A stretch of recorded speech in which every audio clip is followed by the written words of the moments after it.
सबसे अहम खबर, कर्नाटक में मुस्लिम तंजीमों ने आज बंद की कॉल दी है। हिजाब पर हाईकोर्ट के फैसले पर नाराजगी का इजहार करते हुए ये बंद मनाया जा रहा है। बंद के पेश नजर सिक्योरिटी के पुख्ता बंदोबस्त किए गए हैं।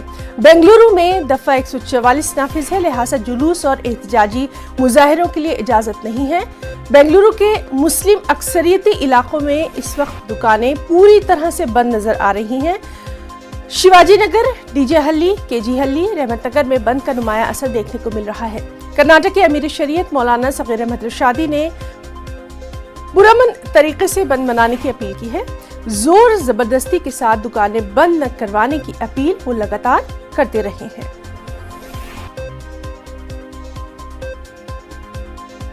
अभी तो बात ऐलान हो चुका है, बात हो चुकी है। अभी ठीक था या नहीं था, इस बहस का वक्त नहीं रहा। अभी आज जो है बंद का ऐलान अमीर शरीयत साहब की तरफ से हो गया है। मौलाना मकसूद इमरान साहब ने भी ऐलान फरमा दिया है। बहरहाल अब तो बंद करना ही मुनासिब है। तमाम दुकानें वगैरह तेजा एक एहतजाजी तौर पर, ताकि हुकूमत को बता सके कि हम लोग जो है इस फैसले से नाखुश हैं। ये बताने के लिए शायद उन्होंने ऐलान किया है। तो इस पर तमाम मुसलमानों को रियासत के अमल पैरा होना चाहिए। और सीधे रुख करेंगे बेंगलुरु का। हमारे साथ मौजूद हैं हमारे नुमाइंदे रऊफ अहमद हलूर। रऊफ, आपसे जानना चाहेंगे, आज कर्नाटक भर में बंद का ऐलान किया गया है, खास तौर पर पुरअमन तरीके से इस बंद का ऐलान किया गया है। अमीर शरीयत की जानिब से बार बार अपील की जा रही थी। जी देखिए, कर्नाटक हाई कोर्ट के फैसले पर जो हिजाब के ताल्लुक से है उसकी मुखालिफत करते हुए, उस पर नाराजगी जाहिर करते हुए आज जो है इमारत शरिया कर्नाटक ने बंद की कॉल दी है। ये बंद रजाकाराना तौर पर होगा और पुरअमन तरीके से होगा। तो लिहाजा आज हम सुबह से देख रहे हैं कि बंद का असर बेंगलुरु के मुस्लिम अक्सरियती इलाकों में नुमाया तौर पर देखने को मिल रहा है। शिवाजी नगर, डीजे हल्ली, रहमत नगर, केजे हल्ली, यारब नगर, चामराजपेट और शांति नगर के चंद इलाकों में बंद का नुमाया तौर पर असर देखने को मिल रहा है। इसी तरह बन्नरघट्टा रोड की बात करें, जयनगर की बात करें, तो यहाँ पर भी जहाँ जहाँ भी मुस्लिम अक्सरियती इलाके हैं वहाँ पर बंद का नुमाया असर देखने को मिल रहा है।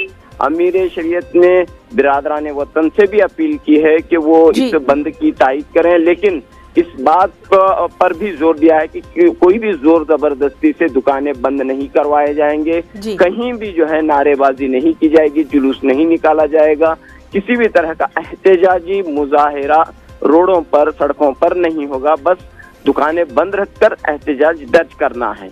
जी, और रऊफ, इस सब के बीच में आपसे ये जानना भी बेहद ज़रूरी है कि तालिबात क्या तालीमी इदारों का रुख कर रही हैं? ख़ास तौर पर कल जिस तरह से हमने देखा था कि कुछ मुकामात से ये खबर आई थी कि तालिबात ने अपनी क्लासेस का बाइकआउट किया है, आज के ताल्लुक से ताज़ा तफसीलात चाहेंगे। जी देखिए, आज भी यही सूरत हाल हो सकती है।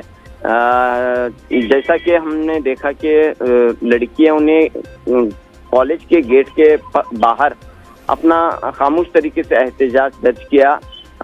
कल कई मकामात पर हमने एहतजाजी मुजाहिरे देखे, चामराजनगर में देखे, इसी तरह उड़पी के कापू मुकाम में देखे, और इसी तरह हमने एहतजाजी मुजाहिरा कई चंद और एक मकामात पर जहाँ पर सरकारी पीयू कॉलेजेस हैं वहाँ पर चंद एक मकामात पर एहतजाज देखे और चंद एक मकामात पर लड़कियों ने क्लासेस का बाइकआउट किया। तो इस लिहाज से लड़कियों ने जो एहतजाज करती हुई आ रही थी हिजाब के लिए, उन्होंने अपनी नाराजगी और मायूसी का इजहार करते हुए एहतजाज किया है और ये उम्मीद भी जाहिर की कि सुप्रीम कोर्ट से उन्हें फैसला, उन्हें इंसाफ मिलेगा। अब सुप्रीम कोर्ट में जो है इस वक्त 3 अर्जदाश्त दायर हो चुकी हैं। 3 अर्जदाश्त इस सिलसिले में, यानी कि कर्नाटक हाई कोर्ट के फैसले को चैलेंज करते हुए 3 अर्जदाश्त इस वक्त दाखिल हुई हैं। तो मुमकिन है कि पीर के बाद अदालत इन अर्जदाश्तों पर अपनी जी, तो लगातार वहाँ बंद की क्या कुछ सूरत हाल रहती है? इस पर नजर बनी हुई है। बहुत बहुत शुक्रिया रऊफ आपका तमाम तर जानकारी के लिए।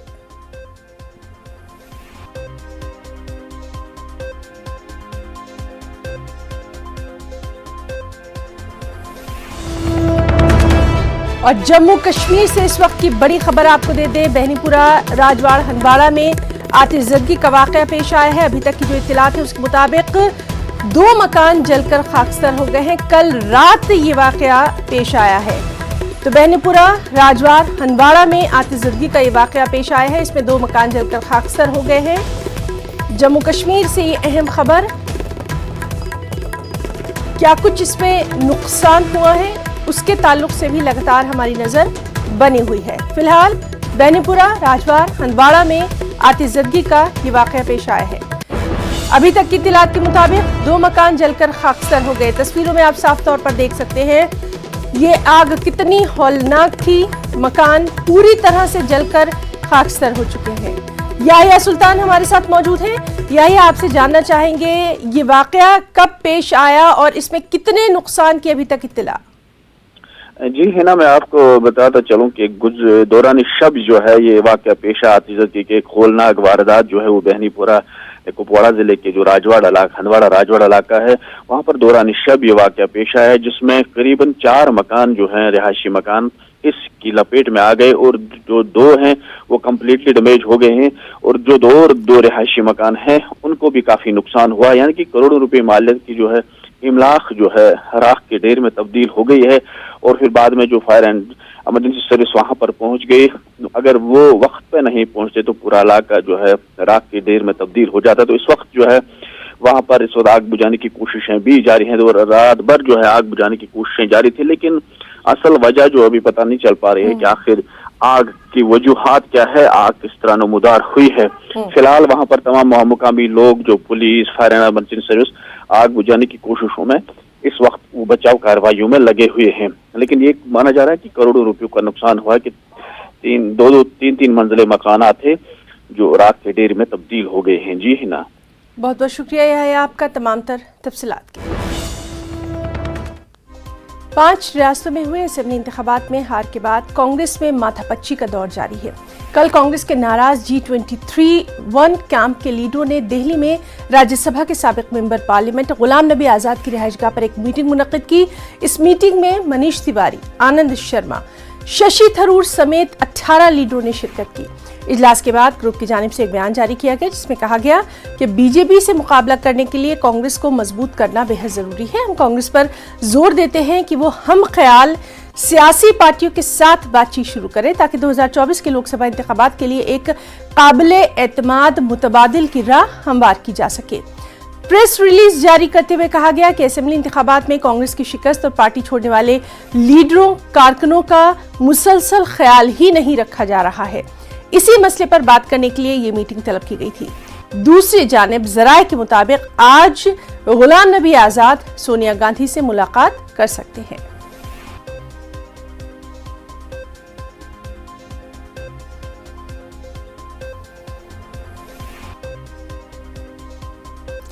सीबीआई ने जामिया मिलिया इस्लामिया के शोबे सिविल इंजीनियरिंग के प्रोफेसर खालिद मुईन को 1 लाख रुपए की रिश्वत लेते हुए गिरफ्तार किया है।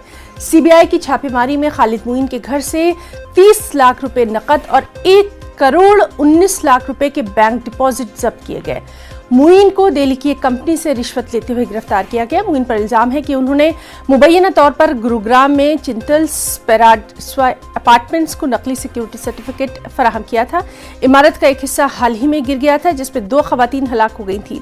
सीबीआई ने मेसर्स व्यूम आर्किटेक्ट के प्रखर पवार और कंपनी के मुलाजिम आबिद खान को भी गिरफ्तार किया है। सीबीआई के तर्जुमान आरसी जोशी के मुताबिक मुलजिमीन के घरों की तलाशी ली जा रही है। उन्होंने कहा कि मुलजिम को दिल्ली की खुसूसी अदालत में पेश किया जाएगा। इस पूरे मामले पर यूनिवर्सिटी इंतजामिया का मौक़िफ़ भी सामने आ गया है।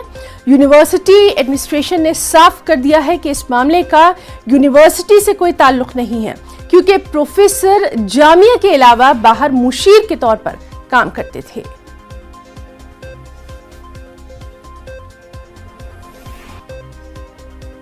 पीएम नरेंद्र मोदी आज Lal Bahadur Shastri national academy of administration के 96 कॉमन फाउंडेशन कोर्स के इख्तितामी प्रोग्राम से खिताब करने वाले हैं। पीएम मोदी का ये खिताब दोपहर 12 बजे वीडियो कॉन्फ्रेंसिंग के जरिए होगा। इस दौरान वज़ीर-ए-आज़म नए स्पोर्ट्स कॉम्प्लेक्स को कौम के नाम मानवन करेंगे। Lal Bahadur Shastri national academy of administration का 96वां बुनियादी कोर्स मिशन कर्मयोगी पर मबनी है और पहली बार इसे निसाब में शामिल किया गया।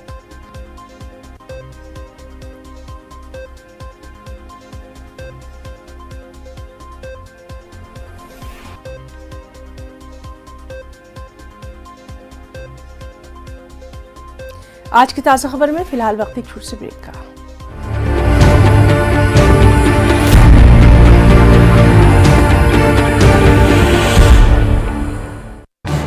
इस न्यूज हेडलाइंस के हर रोक दफा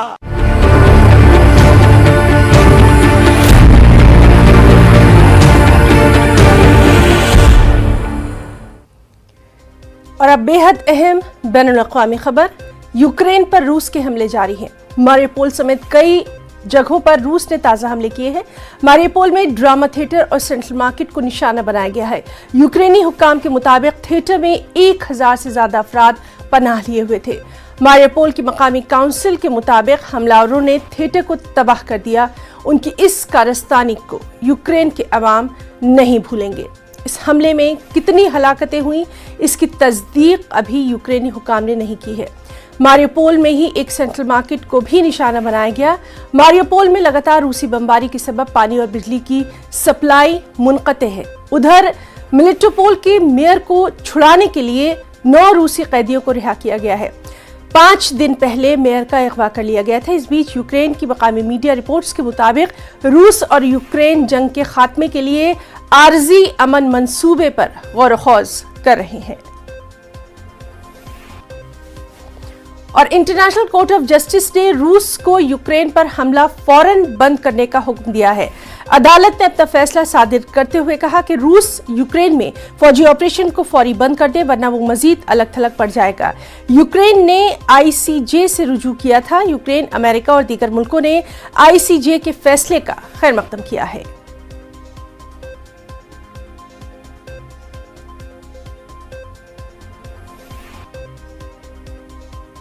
For these reasons, the Court indicates the following provisional measures. By 13 votes to 2, the Russian Federation shall immediately suspend the military operations that it commenced on 24 February 2022 in the territory of Ukraine. By 13 votes to 2, the Russian Federation shall ensure that any military or irregular armed units which may be directed or supported by it, as well as any organizations and persons which may be subject to its control or direction, take no steps in furtherance of the military operations referred to in point 1 above. In favor, President Donahue, Judges Tomka, Abraham, Benuna, Yusuf, Sebutinde, Bandari, Robinson, Salam, Iwasawa, Nolte, Charlesworth, Judge ad hoc Today. Against, Vice President Gevorgian, Judge Shui. 3. Unanimously, both parties shall refrain from any action which may aggravate or extend the dispute before the court or make it more difficult to resolve. एक और अहम खबर, रूस Ukraine जंग पर सलामती council की आज अहम मीटिंग होने वाली है। यूक्रेन की सूरत हाल पर इस मीटिंग में तबादला ख्याल किया जाएगा। अमेरिका, बरतानिया, फ्रांस समेत दीगर मुल्कों की अपील पर इस मीटिंग को, इस इजलास को तलब किया गया है। तो बेहद अहम खबर, यूएनएससी से रूस यूक्रेन जंग पर सलामती काउंसिल की आज अहम मीटिंग तलब की गई है। यूक्रेन की ताज़ा सूरत हाल पर, जिस तरह से रूस के हमले लगातार यूक्रेन पर जारी हैं, उस पर ये मीटिंग तलब की गई है, इजलास तलब किया गया है। इस पर तबादला ख्याल किया जाएगा। अमेरिका, बरतानिया, फ्रांस समेत दीगर मुल्कों की अपील पर यूएनएचआरसी की इस मीटिंग को तलब किया गया है।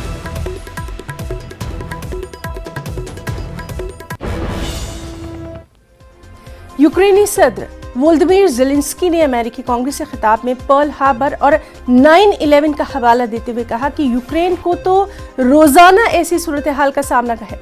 सैकड़ों अफराद हलाक हो चुके हैं, जख्मियों का कोई हिसाब तक नहीं है, लाखों अफराद बेघर हो गए हैं। ज़ेलेंस्की ने कहा कि रूस यूक्रेन के सब्र, जुर्रत और इंसानी इक़दार का इम्तिहान ले रहा है। उधर अमेरिका ने यूक्रेन के लिए ताज़ा फौजी इमदाद का ऐलान कर दिया है।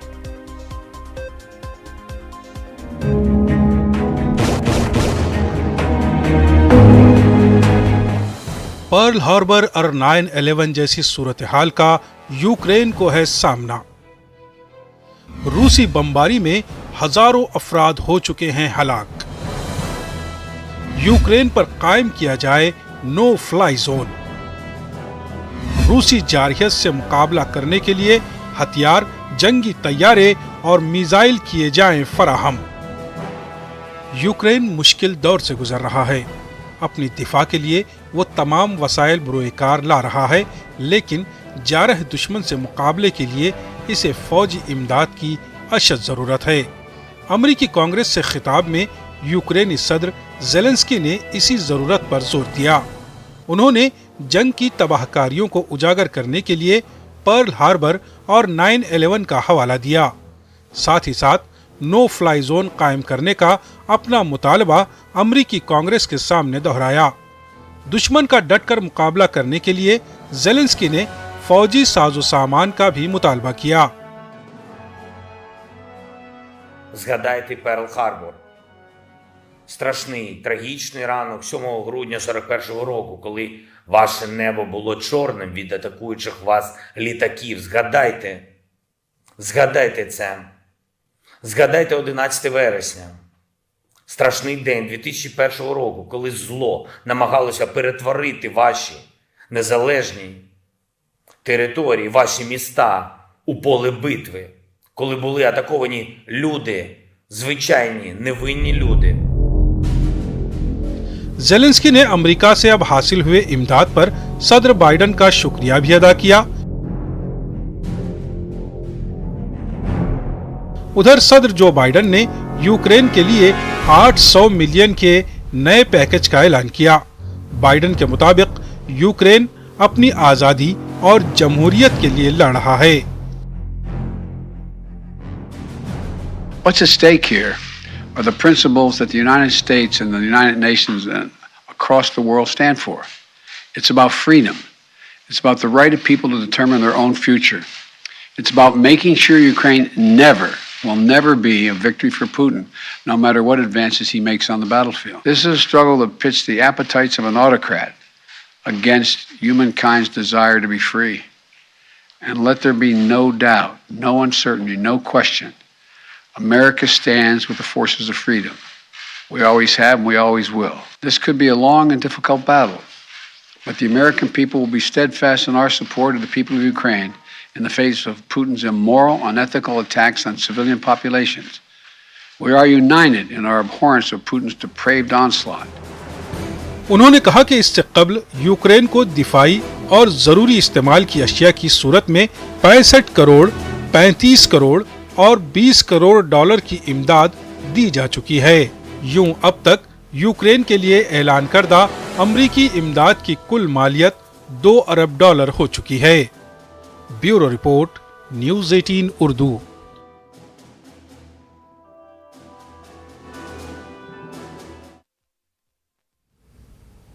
खबर जापान से। जापान के मशरक़ी इलाके में 7.4 शिद्दत का ज़लज़ला आया, जिसके बाद सुनामी की वार्निंग भी फौरी जारी कर दी गई। ज़लज़ले के झटके फुकुशिमा समेत कई शहरों में महसूस किए गए। ज़लज़ले की गहराई ज़ेरे समुद्र 60 किलोमीटर थी, जिसके बाइस जापान के कई शहर लरज़ उठे। ज़लज़ले के बाइस हजारों घरों की बिजली मुअत्तल हो गई। लोग सड़कों पर निकल आए। हुक्काम ने अवाम से अपील की है कि खतरे वाले मुकामात से दूर रहें।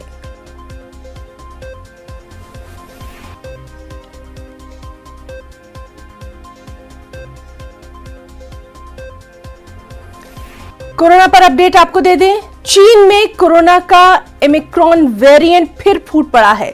बड़े शहर और मुख्तलिफ इलेक्ट्रॉनिक फैक्ट्रियां बंद कर दी गई हैं। शंघाई के रिहायशी कोविड टेस्ट के लिए कतार में खड़े नजर आ रहे हैं, क्योंकि ओमिक्रॉन की वबा पूरे चीन में तेजी से फैल रही है। हुकूमत ने चीनी शहर पर ओमिक्रॉन के फैलाव को रोकने के लिए सख्त पाबंदियां भी फौरी तौर पर आयद कर दी हैं। चीनी हुक्काम ने बंदरगाहों पर एंटी वायरस कंट्रोल के निजाम को सख्त कर दिया है। दूसरे बड़े ममालिक के मुकाबले में चीन में कोरोना केसेस की तादाद अभी कम है, लेकिन हुक्काम मुकम्मल कंट्रोल की हिकमत अमली अपना रहे हैं।